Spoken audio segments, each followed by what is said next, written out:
Need का निर्माण फिर देखा जाता है कि चिड़ियाओं अपने नीड या घोंसले को बार बार बनाती हैं। ऐसे मनुष्य भी नए नए घरों का निर्माण बराबर करते रहते हैं। रहने के लिए वे उनको बनाते हैं क्योंकि उनमें अपने बच्चों और परिवार के दूसरे लोगों के प्रति स्नेह भाव होता है। प्राणी की यह जीने की इच्छा अदम्य है, इसलिए नीड या घर बार बार टूटने पर भी पक्षी और नर नारी उसे बनाते रहते हैं। छोटे लोगों का जीवन, छोटी चिड़िया का नीड आंधी तूफान में, अंधेरे में, धूल की आंधी में घिर जाता है। अर्थात पृथ्वी पर बार बार विपत्तियां आती हैं। कभी विपत्ति भयानक होती है तो दिन में रात सा अंधेरा हो जाता है, रात भी घन अंधकार में डूब जाती है। लगता है कि क्या सवेरा नहीं होगा। सब के सब भी तत्रस्त हो जाते हैं। इतने में पूर्व दिशा से हंसती हुई उषा रानी आ जाती है। भयंकर दुख से सुख की यह किरण नए जीवन के लिए प्रेरणा देती है।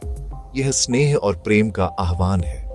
जब बड़े तूफान से पृथ्वी कांप उठती है, बड़े बड़े पेड़ उखड़ जाते हैं, उनकी डाल पर घोंसले कहां उड़कर टूट बिखर जाते हैं, और तो और बड़े बड़े मकान जो ईंट पत्थर से बने होते हैं, बड़े मजबूत होते हैं, वे भी ढह जाते हैं।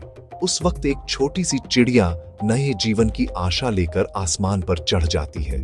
वह विपत्ति से डरती नहीं, चाहे जो हो, नीड का निर्माण फिर करेगी। कुछ मनुष्य भी ऐसे ही उत्साही होते हैं। आकाश के बड़े बड़े भयानक दांतों, वज्रपात, आंधी, तूफान, घने बादल आदि से उषा मुस्कुराती है। जब बादल गरजते हैं तब चिड़ियां चहचहाती भी हैं। तेज हवा के भीतर चिड़िया चोंच में तिनका लेकर उड़ जाती है। वह 49 पवन, बड़ी तेज हवा की भी परवाह नहीं करती। नाश से दुहक तो होता है, लेकिन उसको निर्माण या सृजन का सुख दबा देता है, नीचा दिखा देता है।